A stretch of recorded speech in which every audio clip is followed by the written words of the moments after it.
Bonjour à tous et bienvenue pour ce nouveau numéro du journal de bord de Jean-Marie Le Pen. Jean-Marie Le Pen, bonjour. Bonjour. Merci d'être avec nous. Et on commence ce journal de bord avec une actualité plutôt triste, évidemment, avec cet enfant à naître décédé sur l'autoroute de Brive. C'était vendredi dernier parce que les parents n'ont pas eu le temps d'arriver à la maternité qui était trop éloignée de leur domicile depuis la fermeture de la maternité de Figeac. Alors maternité, gendarmerie, tribunaux, les services publics, on le sait, désertent les campagnes de plus en plus. Est-ce que cela doit laisser indifférent ? Bien sûr que non, n'est-ce pas?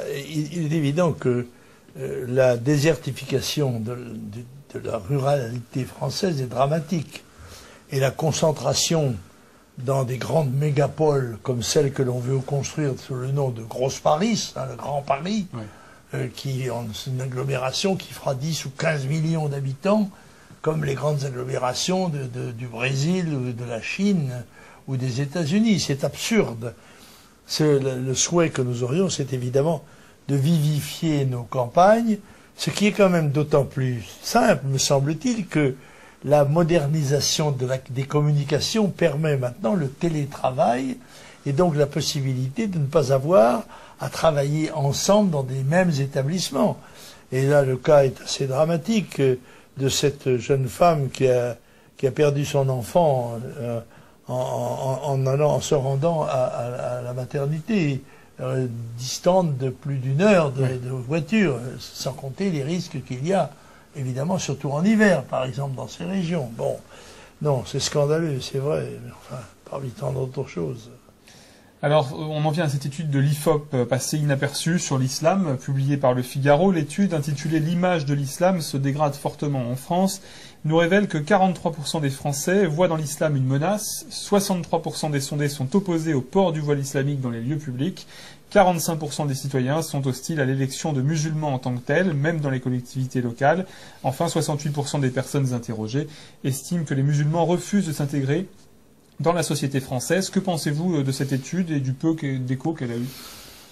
Écoutez, je regardais l'autre jour à la télévision, sur Internet, une émission officielle de la campagne électorale de 88 que je faisais. Elle n'a pas pris une ride. Tout ce que je disais il y a 25 ans est exactement, constitue autant de problèmes d'aujourd'hui, très aggravés bien sûr, et parmi ceux-ci bien sûr la montée de l'islamisme et la montée de l'immigration étrangère, surtout d'origine extra-européenne. Rien n'a été fait, ni par la fausse droite, ni par la gauche, qui ont dans ce domaine-là des responsabilités égales et écrasantes, de véritables responsabilités criminelles. Et malheureusement, il a fallu attendre le temps d'aujourd'hui, malgré toutes nos annonces, malgré tous nos avertissements, pour que l'opinion publique commence à prendre conscience de la réalité de la menace que représente une population de près de 10 millions d'habitants dans notre pays, qui ne cesse de se gonfler puisque nos frontières sont ouvertes du fait de notre appartenance à l'Union européenne, et qu'il n'y a aucune volonté réelle des gens qui nous gouvernent de prendre ce problème à bras-le-corps pour défendre non seulement la souveraineté française, mais l'identité française, la sécurité des Français, mais même leur avenir, le devenir de la France. Que va devenir la France si ce phénomène continue? Et les gens voient bien que ce soit dans le domaine de la sécurité, que ce soit dans le domaine de l'alimentation, que ce soit dans le domaine des transports, dans le domaine de l'école, le poids de cette immigration étrangère, dont sont responsables, je le dis bien exclusivement, les politiciens français, eh bien, va croître sans arrêt au point de devenir étouffant.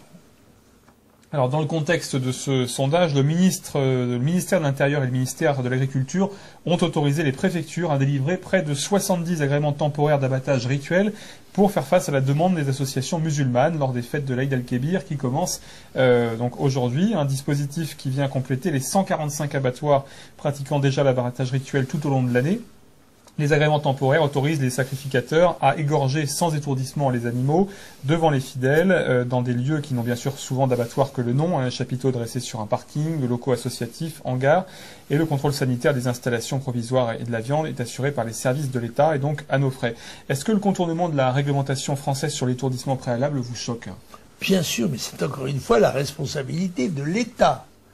Il y a une loi française qui oblige à assommer les animaux avant de les égorger, avant de les tuer. Or, on sait très bien que cette disposition est contournée et par dans la plupart des abattoirs halal, n'est-ce pas? Et bien sûr, au moment de la fête de l'Aïd, par les processus d'abattage individuel, y compris quelquefois dans les salles de bain, n'est-ce pas? Il y a là quelque chose d'inadmissible. Encore une fois, toutes les communautés, toutes les collectivités qui sont en France, tous les individus qui sont en France doivent respecter la loi française. Mais le rôle de l'État, c'est de faire respecter cette loi et de la sanctionner. Ceux qui ne le font pas sont coupables de forfaiture. On se souvient que la condition animale, hein, c'est un combat qui vous est cher depuis bien longues sûr, années. Mais ça va de soi, ça fait partie de notre civilisation, de notre acquis de civilisation, de notre patrimoine spirituel et culturel. Alors ce qu'il faut retenir aussi cette semaine dans l'actualité, c'est l'explosion du chômage au mois de septembre, toujours en forte hausse donc. Oui, bien sûr, enfin voyons, tout cela, nous voyons bien que la France continue de se désindustrialiser.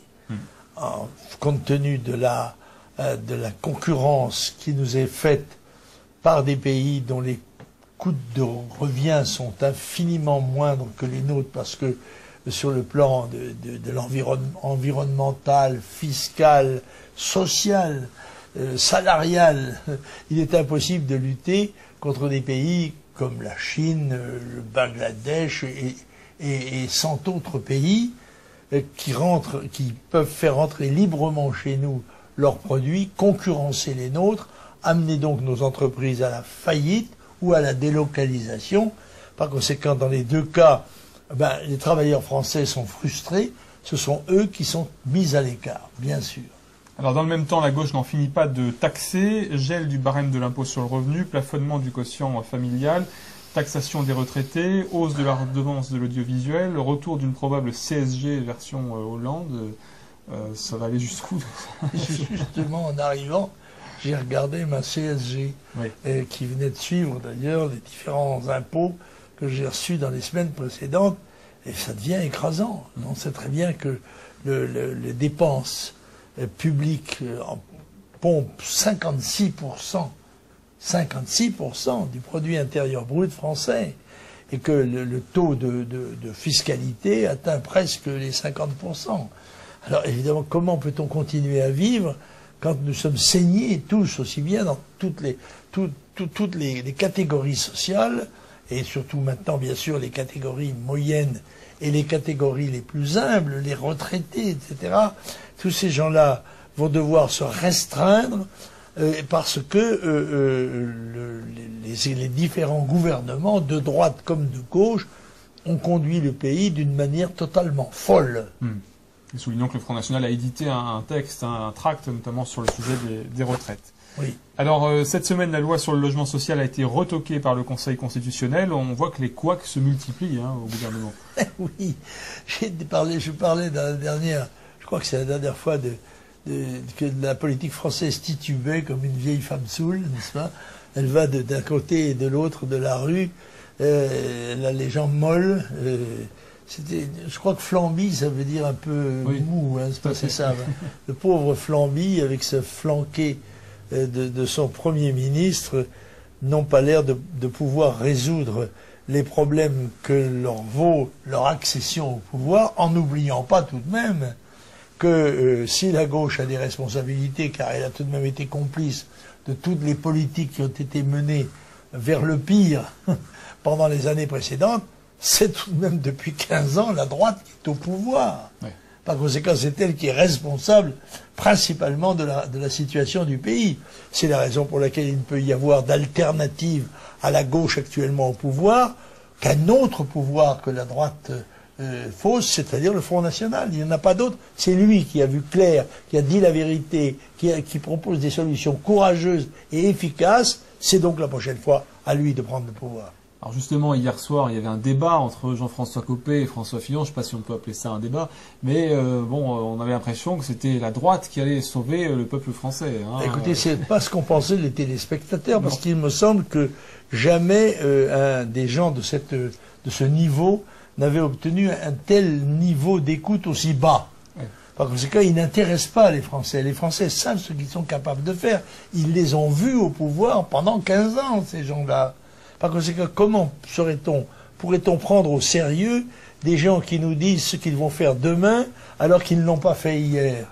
Bien sûr que non. Il n'y a d'autres alternatives. Encore une fois, il n'y a que le Front National et tous les patriotes qui voudront lutter avec lui pour remettre la France debout. Ces gens-là sont disqualifiés. Alors la gauche s'occupe quand même de quelque chose, hein. Salle de shoot, droit de vote des étrangers, mariage homosexuel. La gauche veut faire évoluer notre société. Que pensez-vous de la politique sociétale du gouvernement et faut-il évoluer à tout prix? Je crois que c'est un rideau de fumée. Ces sujets-là ne sont pas du tout des sujets urgents, ils sont sérieux. En particulier la proposition totalement folle. Et la preuve, c'est qu'elle a l'accord de M. Juppé, c'est déjà une bonne preuve. D'ouvrir des salles de shoot, n'est-ce pas, aux drogués, ce qui est absolument aberrant. On pourrait aussi ouvrir les banques aux gangsters. Ce serait une solution, il n'y aurait plus de problème, là, n'est-ce pas? Bon. Et toutes ces propositions qui ne sont, quand elles sont proposables, dans tous les cas, n'ont pas de caractère d'urgence, ne devraient pas effacer celles qui ont un caractère d'urgence et qui touchent à l'emploi des Français, qui touchent à la sécurité, à la liberté des Français. Enfin, on est là dans un théâtre d'ombre. Ce sont des amateurs, mais encore une fois, des amateurs qui prennent une succession à la hauteur de laquelle ils ne sont pas, c'est sûr. Alors on va parler Europe, si vous le voulez bien. On en vient à Arnaud Montebourg. Il se voulait le pourfendeur de la mondialisation lorsqu'il était dans l'opposition. Aujourd'hui, les choses semblent un petit peu plus compliquées pour lui. On a l'impression que... Oui, le pauvre, oui. Il est comme les autres, n'est-ce pas? C'est-à-dire qu'il mesure aujourd'hui la gravité d'une situation qu'ils n'avaient sans doute pas étudiée suffisamment avant, quand ils étaient dans l'opposition, et que leur rôle, justement, était de critiquer de façon positive la politique menée par M. Sarkozy et par son Premier ministre, M. Fillon. Bon, aujourd'hui, ils ont les leviers de commande entre les mains, et ils s'aperçoivent que ceux-ci ne répondent pas ou qu'ils sont incapables de définir la route à suivre et d'y entraîner le pays tout entier. Pour vous, c'est incompatible d'être européiste, comme ils le sont, et contre la mondialisation? Complètement, mais c'est complètement impossible. C'est l'Europe qui est un véritable carcan de la politique française. L'Union européenne, l'Europe, c'est un idéal que tout le monde peut partager. Nous avons en commun, bien sûr, un certain nombre de choses avec nos pays voisins. Mais chacun sait que l'Angleterre n'est pas l'Allemagne, que l'Allemagne n'est pas l'Italie et que l'Espagne n'est pas la France. Voilà. Si ces nations se sont constituées au cours des siècles comme elles l'ont fait, c'est que ça correspondait à des besoins, à des aspirations. Et aller à l'encontre de ça, pour vouloir faire de tout ça des États-Unis d'Europe à la manière où en singeant les États-Unis d'Amérique, alors que les conditions sont totalement différentes, il est évident que nous allons vers le gouffre, nous allons vers le précipice. Et il est urgent que les nations reprennent leurs responsabilités de souveraineté, que les Français s'occupent de leurs affaires, que les Allemands s'occupent de leurs affaires, ce qui ne les empêche pas de coopérer le maximum les uns avec les autres, et en tenant compte, bien sûr, de leurs intérêts réciproques, ce qui fait les bonnes affaires. Les bons comptes font les bons amis. Tout à fait. Alors on en vient aux 3 dernières questions. Toujours sur Arnaud Montebourg. Est-ce que vous avez vu la publicité Made in France d'Arnaud Montebourg? Non. Enfin, si on promeut l'idée du Made in France, on ne fait jamais que chausser les sabots du Front National. Il y a très longtemps que nous avons fait cette proposition, et si nous avons recueilli le soutien de M. Montebourg, ça prouve que la lepénisation des esprits avance, même à gauche. Très bien. Alors sur l'Europe, notons d'ailleurs ce nouveau tract du Front National qui est à distribuer dans les circonscriptions dans lesquelles le député a voté pour le traité européen. Il est disponible auprès des fédérations départementales du Front National pour expliquer évidemment en quoi cela est une trahison.